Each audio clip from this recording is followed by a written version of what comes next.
As Russia announces a ceasefire to evacuate multiple Ukrainian cities, the U.S. signs off on NATO sending fighter jets to help Ukraine. And joining us now, Florida Congressman Michael Waltz, member of the House Armed Services Committee, National Guard Colonel, and former Green Beret Commander. Great to see you, as always, Congressman. Why weren't these jets already in Ukraine for a conflict that we have been predicting would happen for months now? Well, the entire approach from the administration was let's not provoke Putin.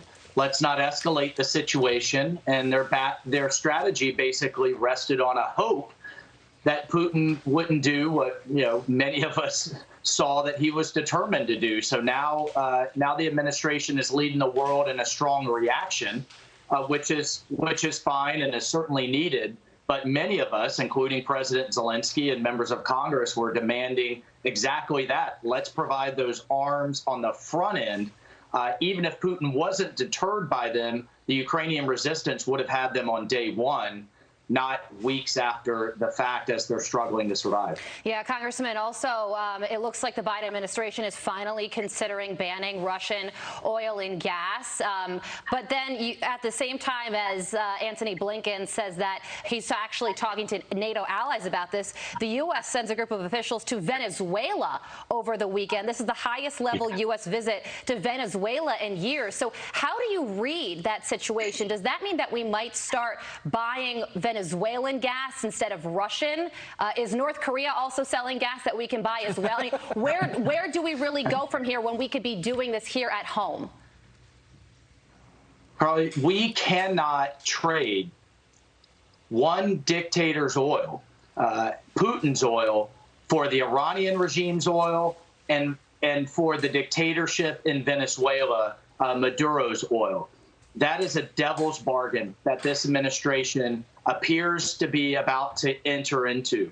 On the one hand, we will have Maduro then flush with cash if we allow him to open up his spigots with his murderous regime. But the thing I'm most worried about is the Iranian regime. The fact that we have the Russians as the intermediaries, the Russians as the go-between between our two sides for the Iran deal is just jaw-dropping. To me, and yet that's the path that we're on. Let's unleash American energy and American oil, not make us more reliant on U.S. opponents and foes and dictatorships. I'm not trying to be flip here, Congressman, but it looks like this administration said this is a really bad situation. How can we literally make it worse? And I know Carly's joke about what about North Korea, but I mean, I feel like that's where we're headed. Yeah, that is exactly where we're headed. We've doubled our imports of Russian oil over the last year, and the same type of heavy crude that Russia exports is similar to what Iran exports and is similar to what Venezuela exports. Yeah. And that appears to be where the administration is headed, to replace one dictatorship's oil with the others, and we need to be replacing it with American oil. And it just blows your mind.